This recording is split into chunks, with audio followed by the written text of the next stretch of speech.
छत्रपती शाहू महाराज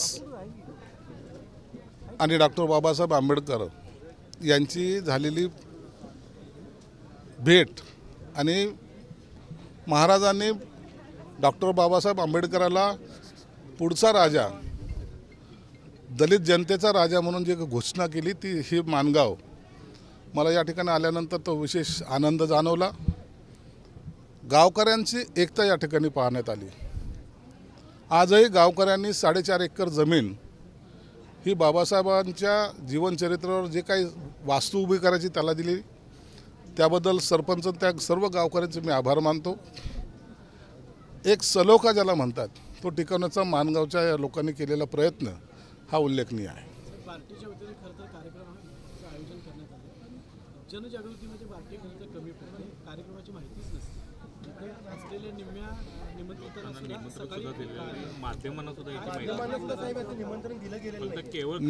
निश्चित आहे। मी आल्यानंतर जो कार्यक्रम ज्या स्टँडर्डने झाला पाहिजे होता, ज्या लेवलने झाला पाहिजे होता, त्याच्यामध्ये त्रुटी आढळून आलेल्या आहेत। मी येणार का नाही याची सुद्धा शंका त्यांना होती। अधिवेशन चालू आहे, मग एक शासकीय कार्यक्रम घ्यावा या पद्धतीने त्यांनी तो अरेंज केला होता। परंतु पुढच्या वेळेला मी आताही त्यांना सांगितलं की ते लंडन हाऊसमधलं काही काम बाकी आहे ते तातडीने करा, त्यासाठी मान्यता मी दिलेली आहे त्यांना। आणि लवकरात लवकर एप्रिलच्या कालावधीमध्ये, आता मार्च चालू आहे, एप्रिलमध्ये पुन्हा मी एकदा येईल, त्या टायमाला सुद्धा या माणगावला भेट देणार। माणगाव परिसरातल्या या सगळ्या विकासासाठी तत्कालीन मुख्यमंत्र्यांनी मोठ्या निधीची घोषणा केलेली होती, मात्र निधीची तरतूद झालेली नाही अद्यापही, त्यामुळे कामं थांबतात। तरतूद झालेली नाही असं नाही आहे। मधल्या काळामध्ये असलेली आचारसंहिता वगैरे सर्व पाहता आता अर्थसंकल्प हे गेल्या 10 तारखेला सादर झालेला आहे। त्यामध्ये कुठे खर्च करायचा हा मंत्र्याचा अधिकार असल्यामुळं विशेष नावानेच तरतूद झाली पाहिजे असं काही नाही, परंतु यांचा प्रस्ताव आला तर मी त्याला मान्यता देणार आहे आणि ह्या 6 महिन्यामध्ये या कामाला सुरुवातसुद्धा होणार आहे। सोमनाथ सूर्यवंशी यांचा मृत्यू मारहाणीतच झाला, हे आता जी समिती नेमली होती त्या समितीच्या अहवालातून पुढे आलेले, आता जे दोषी आहेत त्यांच्यावरती कारवाई होईल, निश्चित झाली पाहिजे।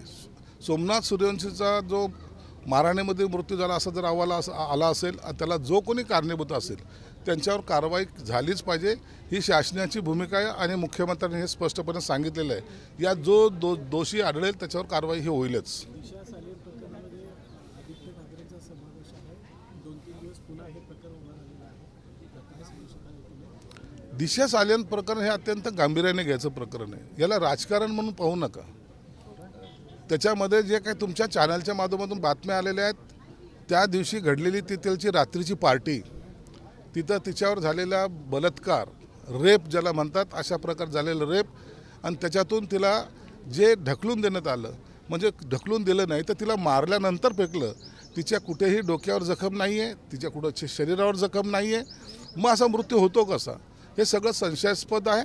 आणि तिच्या वडिलांनी जे काही सांगितलं आहे की 5 वर्ष मी दबावामध्ये होतो, माझ्यावर प्रेशर होतं, माझी महापौर ज्या मुंबईच्या आहेत त्यांचा प्रेशर होतं, माझ्यावर नजर कैदेत असल्यासारखं मी होतो, म्हणून ते हायकोर्टात गेलेत आणि हायकोर्टामध्ये जोही न्यायमूर्ती जो काही आदेश देतील त्यानुसार कारवाई होईल।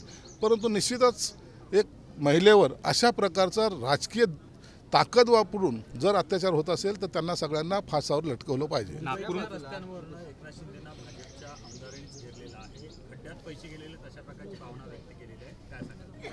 त्यांना आणखीन त्याची कल्पना नसेल। मुंबईच्या रस्त्यावर हातात पाईप घेऊन रस्ते साफ करणारा मुख्यमंत्री देशाने कधी पाहिला नव्हता, ते एकनाथ शिंदे साहेबांनी केलेलं आहे। रस्ते साफसफाई करणं निश्चित चुकीचे आरोप आहेत। काही ज्या गोष्टी मनाने करायच्यात ना त्या सगळ्या शिंदे साहेबांनी केलेल्या आहेत, म्हणून 24/7 काम करणारा मुख्यमंत्री म्हणून त्यांचा गौरव आहे महाराष्ट्रामध्ये झालेला आहे। नाही घेरण्याबिरण्याचं असं हो, असं एकनाथ शिंदे साहेबाला घेरणं इतकं सोपं नाही आहे। हे अनेक सगळ्या साखळदंड तोडून आम्ही बाहेर निघणारे लोक आहोत, म्हणून असं कोणी घेरणं आणि त्याला आम्ही काही अटक आम्हाला होईल असं समजायचं काहीच कारण नाही। नागपूरची दंगल आणि औरंगजेबाची कबर यावरून आता NIAचं संपूर्ण मराठवाड्यावरती लक्ष आहे।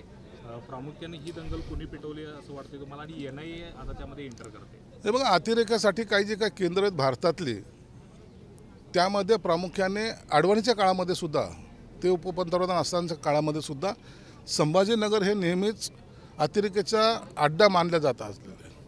आणि म्हणून ज्या काही हालचाली होत आहेत आताही यावेळेला मोठ्या प्रमाणात दंगली घडवण्याचा त्यांचा मानस आहे.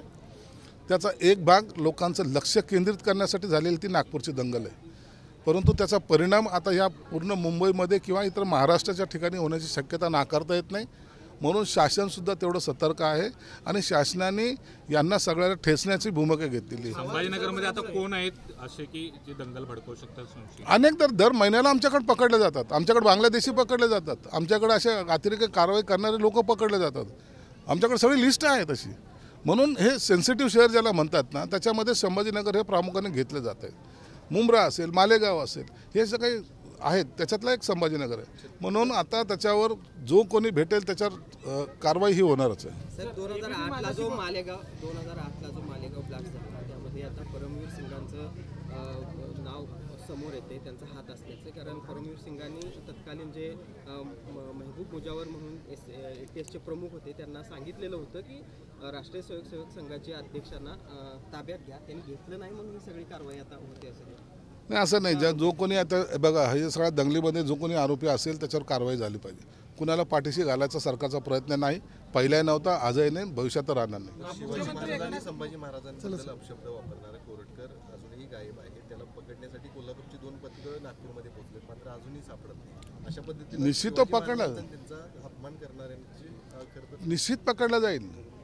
कायद्यासमोर कोणी मोठं नाही आहे आणि शिवाजी महाराजांचा अपमान करणारं तर बिलकुल नाही, त्यांना अटक होणारच आहे. तुम्ही पाहत असाल बीड प्रकरणामध्ये सुद्धा आता एक आरोपीला आतापर्यंत पकडले गेले नाही. पोलीस शोधत आहेत. काही वेळेला आरोपी स्वतःला शार्प समजून लपायचा प्रयत्न करतो, परंतु हे जास्त दिवस चालणार नाहीत. त्यांना ही अरेस्ट केली जाईल. राणे आणि भास्कर जाधव यांची आरेतुरीची भाषा आता सभागृहात आहे. सभागृहाची मर्यादा त्या ठिकाणी पाळणं अतिशय गरजेचं प्रत्येक आमदारांनी, मात्र त्या ठिकाणी आरेतुरीची भाषा आता आज सभागृहात पाहायला मिळते. ती कोकणाची थोडी भाषा असे असते, थोडी त्याला नाविलाज आहे, परंतु निश्चितच चांगले मित्रसुद्धा ते आहेत. मुख्यमंत्री देवेंद्र फडणवीस यांनी ABP माझाशी बोलताना असं म्हटलं की 2019ला मला ज्या पद्धतीनं बाजूला केलं गेलं होतं की मला दाखवून द्यायचं होतं की जसे एकनाथ शिंदे म्हणतात की मला हलक्यात घेऊ नका, असं हलक्यात घेऊ नका हे मला दाखवून द्यायचं होतं, म्हणून हे सगळं केलं. नाही ते केलं नाही आहे. ज्या 1919ची जी आम्ही निवडणूक लढवली होती ती शिवसेना भाजप युती म्हणून लढवली होती. ही गोष्ट लक्षात घ्या.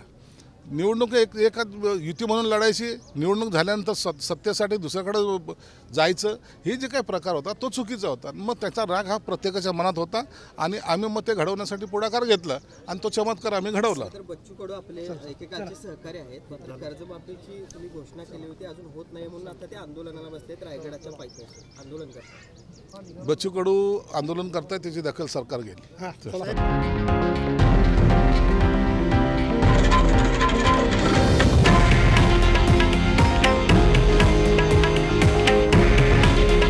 हे आहे देशातील नंबर 1 न्यूज नेटवर्क आणि आपण पाहत आहात TV9 मराठी.